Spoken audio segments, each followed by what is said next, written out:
bisa bergabung lagi. Nah, dia luar biasa udah bisa open cam sekarang. Oke Pak. Shalom Pak. Shalom, Mohon maaf. salam hormat Pak. Silakan dilanjutkan Pak. Iya. Silakan. Mohon maaf. Tadi tiba-tiba langsung mati aja. Saya nggak tahu. Bapak lagi dinas di daerah mana Pak? Saya di Bogor Pak. Oh, di saya Bogor. dinas di Bogor. Oh, dinas di Bogor. Betul. Oke Pak, silakan dilanjutkan Pak. Silakan.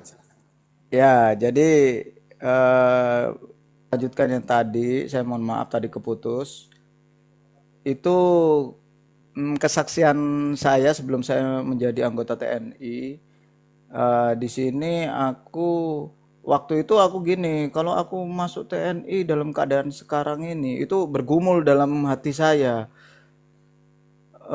Aku pasti lebih lebih galak gitu loh, karena kan di TNI itu galak, jujur aja. Kita doktrin untuk menjadi seorang anggota atau personil itu kita bukan kalau sekarang beda ya, kalau sekarang beda dengan dulu kayak saya dulu. Nah, sekarang mungkin lebih ke etika, altitude, atau ke lebih tidak menggunakan suatu jab-jab atau pukulan-pukulan. Nah, kalau sekarang, kalau dulu sangat keras sekali. Nah, dari situ saya berpikir kalau aku sudah masuk, aku pasti galak dong. Nah, aku galak dong karena aku punya adik-adik junior, apalagi yang nggak bisa diatur. Nah, itu dulu. Itu dari hatiku. Akhirnya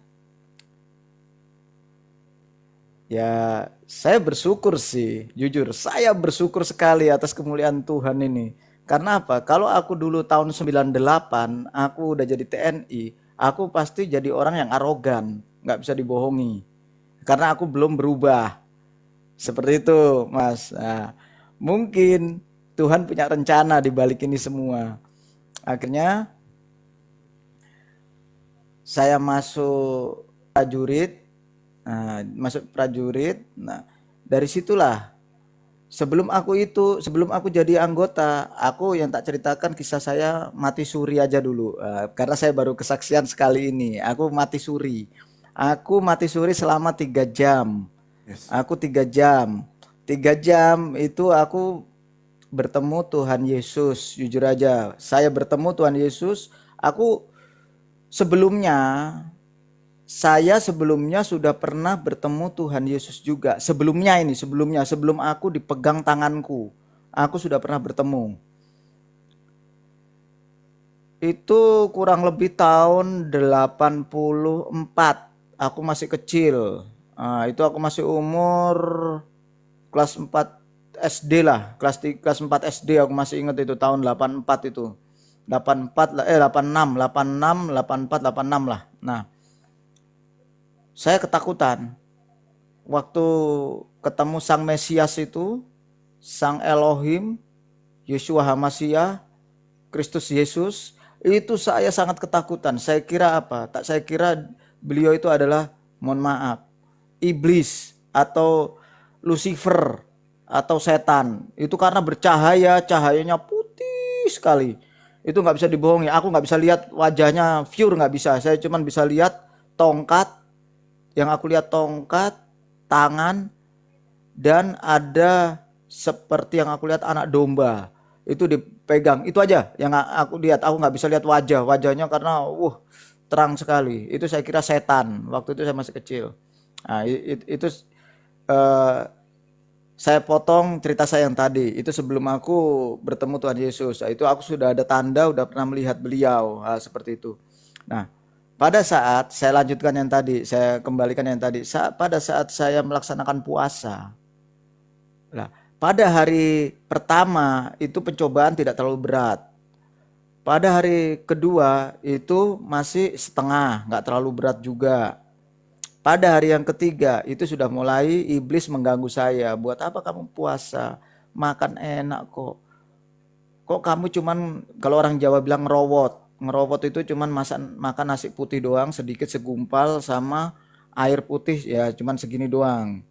nggak banyak, nggak boleh satu gelas, nggak cuman satu satu eh, satu apa ya, satu cokit yang biasanya kalau kita buat perjamuan kudus itu, seperti itu, yang satu itu satu, itu aja yang boleh diminum, air putih itu untuk apa, membersihkan, eh, setelah makan, membersihkan kotoran yang di leher kita, di dahaga, itu menghilangkan itu, itu aja.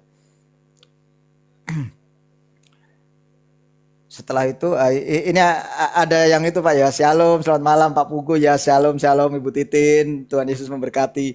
Saya lanjutkan. Setelah itu aku apa? Saya jam 11.50.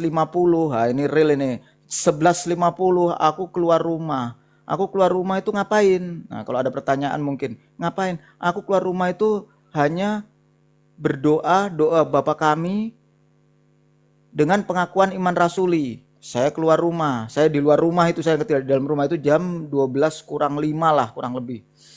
Nah, jam 12 malam aku masuk rumah. Nah, setelah saya masuk rumah, itu hari ke-6, mau hari terakhir itu kejadian yang aku bertemu Tuhan Yesus itu, kalau hari terakhir itu. Nah, setelah saya masuk rumah, itu saya jam 12 lewat 5 lah, kurang lebih 5 menit. Itu saya buka Alkitab, saya baca Keluaran 20. Aku baca Keluaran 10 hukum Taurat, itu aku baca. Nah, dari situ saya tidur, saya berdoa, setelah saya berdoa, saya tidur biasa, saya melaksanakan istirahat, rebab tidur biasa. Dan akhirnya saya tidak tahu, saya tidak mimpi, tiba-tiba setelah saya tidur, tapi saya tidur itu apa ya, saya sebenarnya nggak tidur sih, duduk, ya mungkin bingung ini orang, duduk sambil berdoa, jadi kelihatannya tidur, duduk sambil berdoa. Lah setelah itu saya lihat, apa yang saya lihat tubuh saya gitu, saya buka mata, saya lihat, saya nggak buka mata ya, orang berdoa ya, tapi saya bisa lihat tubuh saya di depan saya, roh ya, bukan tubuh ini ya, bukan ini roh, tapi roh saya itu bersama dengan Kristus Yesus. Ini tangan kanan saya dipegang. Nah, saya kan orang berdosa, saya bukan orang suci, tak ulangi lagi, saya orang berdosa, tapi kenapa kok aku didatangi, aku nggak tahu, tak ulangi lagi lah.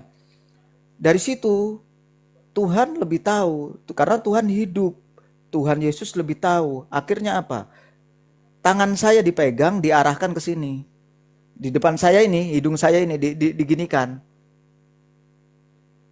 diginikan. Nah, setelah itu nggak ada napasnya, ini kan masih ada napasnya nih, karena kita ada rohnya lah. Kalau itu nggak ada napasnya, karena roh saya keluar. Nah, itu yang saya lihat nggak.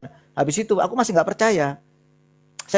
Tapi namanya roh, Tuhan kan bisa berbicara dengan roh, karena dia berupa roh dan dia hidup dan hidup dan hidup. Ya memang Yesus adalah hidup, itu nggak bisa dipungkiri.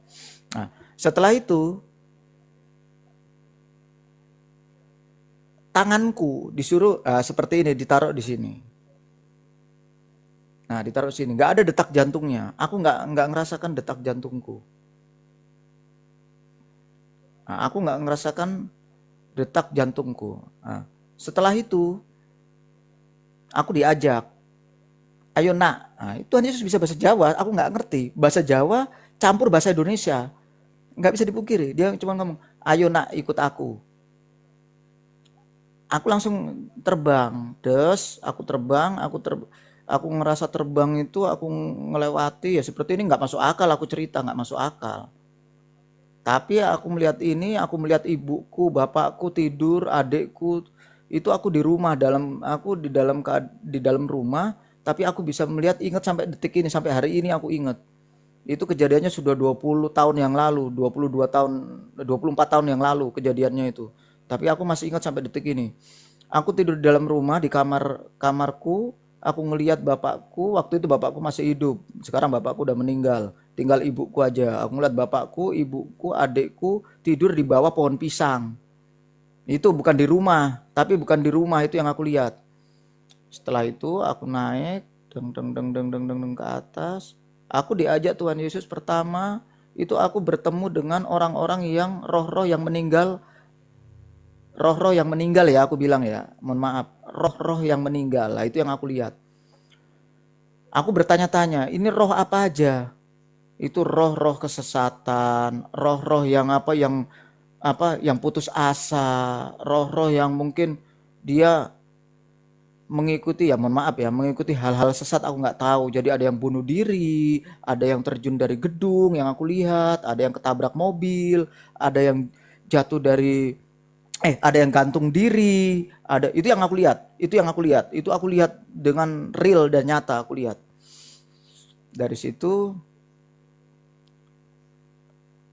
akhirnya aku diajak ke neraka dulu. Aku nggak diajak ke surga, Pak. Aku diajak ke neraka.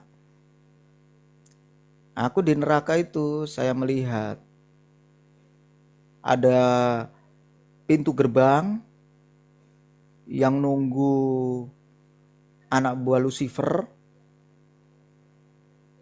Dia berbadan seperti manusia tapi berkepala hewan.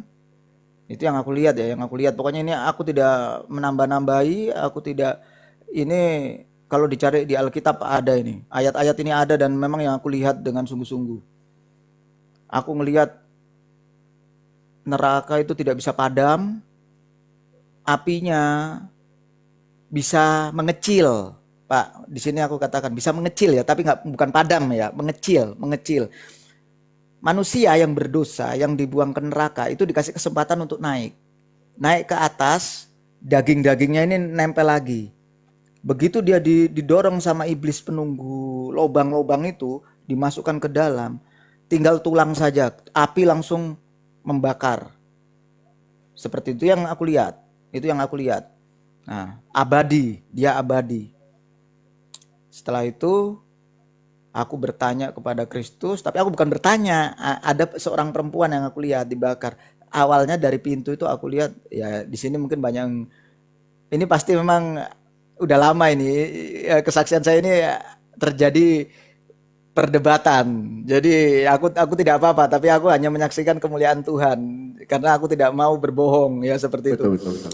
Nah, di situ aku masuk pertama ini yang aku lihat mohon maaf, orang-orang yang sudah mengerti, sudah memahami, tapi mengingkari. Bingung saya bahasa itu. Mungkin Bapak bisa menjelaskan apa maksudnya itu. Sudah mengerti hukum Taurat, sudah mengerti mengenai firman Tuhan, tapi mengkhianati atau membohongi. Itu yang aku lihat di neraka. Nggak tahu itu. Yang di neraka itu zamannya, mohon maaf ya, Nabi, aku nggak bisa ngomong lah. Zaman-zaman sebelum Tuhan Yesus hadir menjadi firman lah. Mungkin, aku bilang mungkin.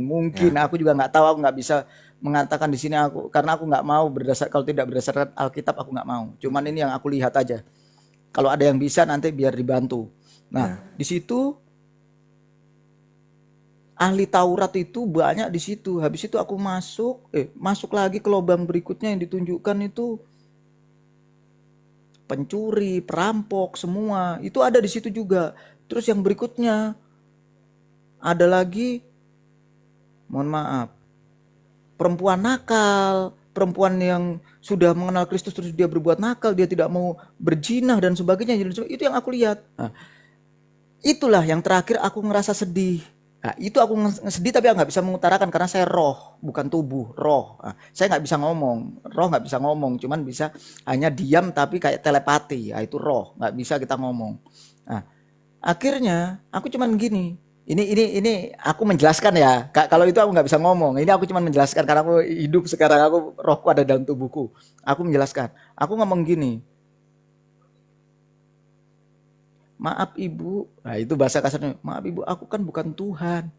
Kalau aku bisa, situ tak angkat, biar bertobat. Itu bahasaku. Tapi Tuhan Yesus tahu, jujur. Tuhan Yesus tahu dan dia mengatakan ke saya, jawabannya cuma dua, sudah terlambat. Maksudnya apa? Pertobatan itu tidak bisa dilakukan setelah kamu meninggal atau mati. Kamu mati sudah ngalami baru kamu bertobat, ya nggak akan diterima. Tapi pertobatan ada selama kamu masih kayak saya gini, bernapas gini, kamu bertobat. Itu akan diterima oleh Kristus Yesus. Seperti itu.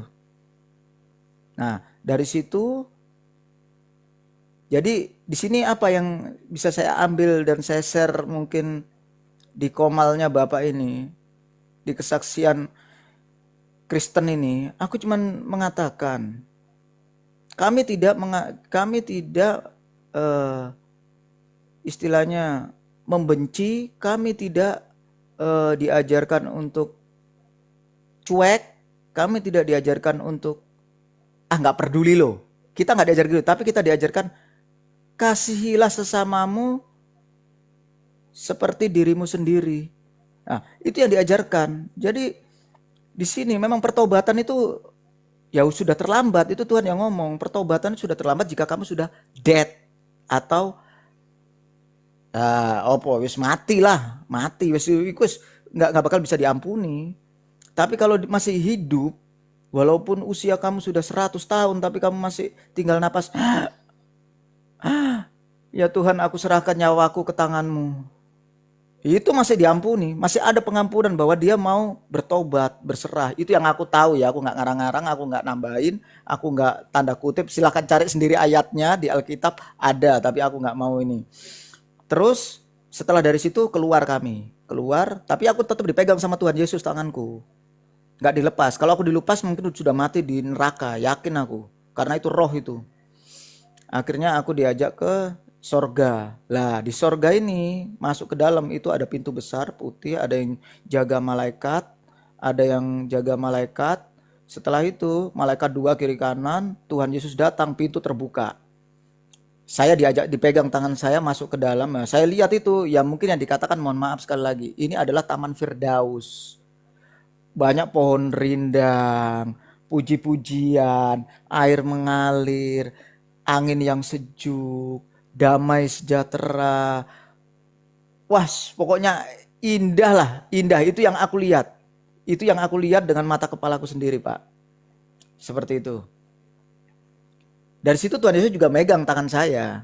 Karena kalau saya dilepas, ya mungkin saya udah mati tapi ke sorga. Tak ulangi ya, yang tadi aku bilang mati, kalau aku dilepas mati masuk neraka, pasti udah. Ini aku kalau mati ya, karena kalau di neraka aku ngelihat siapa? Anak-anak buah Lucifer, Pak. Itu kepalanya itu yang aku lihat. Ya, tak ulangi, tak putar balik lagi ya, biar agak ini, biar orang paham. Aku waktu di neraka itu beda, Pak. Jadi kepalanya itu bukan kepala malaikat, tapi kepala seperti, ya mohon maaf ya, singa. Itu ya kepalanya, aku bilang bukan badannya ya. Singa, terus ada macan, ular, anjing, semuanya hewan-hewan buas di situ. Kelelawar. Itu yang aku lihat. Yang jaga itu tingginya itu kurang lebih 2 meter sampai 3 meter. Itu, Pak, yang saya lihat. Nah, setelah itu saya diajak ke sorga. Terakhir saya diajak, ya ini yang agak beribet di sini, Pak. Ada meja, aku keluar dari sorga ini, aku udah keluar dari sorga. Diajak keluar, oke, udah ya. Habis itu aku diajak ada satu lagi, Pak.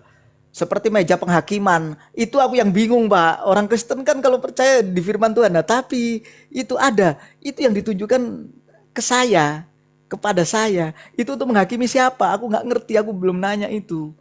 Menghakimi orang yang belum percaya kah? Atau menghakimi orang yang sudah percaya tapi berbuat mengkhianati Kristus, firman Tuhan? Aku juga nggak tahu, Pak. Aku nggak tahu. Itu di situ aku nggak berani berargumen di sini, aku nggak berani. Nah, karena memang ada lah di situ, ada namanya buku besar anak domba, itu aku ditunjukkan. Jadi nama-nama kita sebelum lahir sampai sudah lahir, sampai nama-nama yang dipanggil, yang mohon maaf nih, yang murtadin atau yang itu, aku nggak mengatakan yang hidup baru lah, yang hidup baru. Itu memang sudah tertera di situ, Pak. Di buku itu sudah ada. Itu hurufnya A sampai Z. Memang real dan nyata. Itu aku lihat. Aku nggak nambah-nambahin di sini, aku nggak berani. Demi nama Bapak Yahweh aku nggak berani. Yeshua Mashiach, Tuhan Yesus Kristus, nggak berani aku. Nggak berani. Tapi aku nggak bawa otoritas saudara-saudara kita. Tapi itu pure Kesaksian saya murni Ya. kesaksian saya, aku tidak menambah-nambahi. Seperti itu, Pak. Akhirnya saya kembali ke dalam tubuh saya. Ya wes, selesai. Terus apa saya bertobat? Saya masih belum bertobat, Pak. Jujur aja saya mengatakan, loh, bener, saya masih belum ini loh, tangan saya sampai hancur ini loh. Nah, ini Ya. loh, tak ceritain ini gara-gara ilmu ini. Nah, ini. Ini patah nih, hancur nih. Nah, ini. Nah, ini kena motor kopling. Loh, saya ceritain, saya kesaksian di sini, saya ada bukti semua. Jadi saya Ya. tidak bohong. Nah, ini hancur ini jari saya, remukin tulangnya. Nah, itu saya belum bertobat. Saya bertobat aslinya setelah istri saya keluar dari rumah. Nah, masih banyak Pak kesaksian saya. Nanti kalau aku cerita. Jadi aku sekarang hidup sama siapa? Sama anak-anak saya 2. Istri saya keluar dari rumah. Tapi saya mau cerai. Saya nggak mau cerai. Tapi istri membuatkan saya surat cerai dari pengadilan. Tapi kami nikah Kristen. Kami nikah Kristen. Istri saya dari mana? Dari seberang. Oh, dari seberang. Kat- dari seberang. Tapi dia sudah mengikut. Tapi akhirnya nggak tahu. Sekarang infonya katanya kembali ke seberang. Tapi tak Balik doakan lagi. terus. Yes. Tak doakan terus. Betul, Saya nggak putus asa. Betul. Nah, teman-teman saya di kantor, mereka taunya saya nggak pisah sama istri. Taunya pisah ranjang. Karena kita orang Kristen kan yang imannya kuat kan kita nggak mau pisah. Betul, Sebelum salah satu dipanggil Tuhan. Betul, Atau salah satu. Nah, itu baru saya sampai detik ini saya udah menjalani ini kurang lebih pisah ranjang udah dari tahun 2009 Covid. 2020 sampai sekarang hampir 4 tahun. Tapi saya belum pernah selingkuh, saya belum pernah cari perempuan sampai detik ini aku. Haleluya. Puji Tuhan. Luar biasa. Tuhan Yesus itu. menyertai aku, nggak bakal mundur, Pak. Tapi Amin, pencobaan di telinga saya kiri kanan. Wah, sakit sekali Pak itu pasti Pak. Udah, Pak, kesaksian saya cukup segitu dulu. Nah, nanti apa namanya? Nanti banyak kesaksian saya, tapi itu aja dulu udah cukup lah. Oke. Semoga Bapak diberkati, kesaksian ini juga makin diberkati. Amin. Seperti Semoga itu, Pak. yang mendengarkan di bawah juga diberkati ya dengan kesaksian Pak Pugu. Pak, kalau boleh saya izin posting kesaksian Bapak di YouTube boleh? Silakan, Pak, Oke. silakan. Tapi aku ulangi lagi, Pak, ya, di sini bukan murni untuk apa ya? Untuk menyakiti hati saudara, teman. Itu nggak Tuhan Yesus ajarkan ya, Pak, ya. Enggak, Jadi yes, dia cuma betul. mengajar kasihilah sesama manusia seperti dirimu sendiri. Jadi aku pengen kalau memang kalau memang iya, bertanyalah yang benar. Ini loh. Tapi aku sudah mengatakan bahwa kita bukan Tuhannya orang Kristen itu ada 3, tidak. Tuhan satu, Tuhan ya Tuhan, Yesua Hamasiah. Itu Tuhan, itu adalah Allah. Allah itu kenapa kok Allah punya anak? Tak ulangi lagi, Allah nggak punya anak. Tapi itu bahasa. Ya. Bahasa. Nah, sama kayak saya, tubuh saya satu, Andreas ini. Tapi yang ngomong ini siapa? Ya rohku. Rohku. Lah ini yang nunjuk-nunjuk ini siapa? Ya ini. Kan bukan Pak ini lah ini ya tetap siapa? Ya tetap Andreas. Ya ini 3 jadi 1. Ya ini orangnya tetap. Seperti itu Pak. Aku takutnya nanti banyak orang yang menyaksikan salah paham. Kalau kayak gini nggak akan salah paham dan akan mengerti. Saya punya nama Andreas. Tubuh saya ini Andreas ini nama dan tubuh saya. Yang ngomong ini roh saya. Ini diri saya. Satu ini diri saya. Semuanya satu kesatuan, Andreas. Satu kesatuan. Yes, betul. Seperti itu, Pak. Yes. Boleh, Pak. Boleh di-share ke Oke, YouTube. Silahkan saja, Pak. Yes, terima kasih banyak Pak ya. Tapi saya sangat salut sekali ya dengan Bapak ya. Walaupun sudah berpisah, Bapak tetap memegang apa yang diajarkan di dalam Alkitab. Apa yang dipersatukan oleh Allah tidak boleh dipisahkan oleh manusia. Itulah bedanya Kristen dengan yang lainnya Pak yang luar biasa sekali. Gitu. Dan saya sangat terberkati sekali ya dengan kesaksian Bapak. Mungkin tadi saya mau menambahkan sedikit apa yang Bapak bilang tadi. Orang yang sudah mengerti mungkin itu yang Bapak maksud orang-orang Parisi ya. Dia sudah mengerti gitu. Ya terima kasih Iya, banyak Pak. Pak Iya, Pak. Puguh ya. Mungkin nanti kalau ada waktu lagi boleh naik lagi untuk kesaksiannya Pak ya. Terima kasih banyak Pak untuk kesaksiannya. Tuhan Yesus memberkati. Semoga Tuhan apa Yesus yang menjadi memberkati, pergumulan Bapak, kerinduan Bapak, Tuhan Yesus tahu yang terbaik buat Bapak. Rancangan Tuhan bukan Amin. rancangan kecelakaan di dalam kehidupan Bapak. Semoga Amin. Bapak cepat dipersatukan kembali. Amin. Amin. Puji Tuhan. Puji Tuhan. Terima kasih banyak Pak. Terima kasih. Terima kasih. Ya, Pak. Kami Shalom. silakan diturunkan, Pak. Oke Pak. Terima Tidak kasih apa-apa. Pak. Selamat malam. Tuhan Yesus Selamat memberkati. malam. Shalom, shalom. Shalom. Ya, luar biasa sekali ya. Terberkati sekali dengan kesaksian dari Pak Puguh ya. Apalagi waktu beliau bilang, saya sangat memegang betul ajaran Tuhan gitu kan. Walaupun beliau sudah berpisah. Tapi beliau tidak mau bercerai. Walaupun istrinya sudah ngasih surat cerai, tapi beliau tetap tidak mau karena beliau mempertahankan apa yang tertulis di dalam Alkitab. Apa yang dipersatukan oleh Allah tidak bisa dipisahkan oleh manusia. Dan sangat luar biasa, itulah perbedaan kita dengan yang lainnya. Makanya kita sebagai anak-anak Tuhan itu sangat bangga sekali. Itu sangat pede sekali dengan iman kita. Karena apa? Tuhan Yesus itu mengajarkan kebaikan di dalam segala hal. Gitu. Dan saya tidak tahu dengan orang-orang yang membenci iman kekristenan yang menghujat Tuhan Yesus, apa yang jadi kesalahan kita sebenarnya kan. Tapi ya udahlah, itu kita anggap aja mereka itu sedang tidak pede dengan iman mereka. Itu.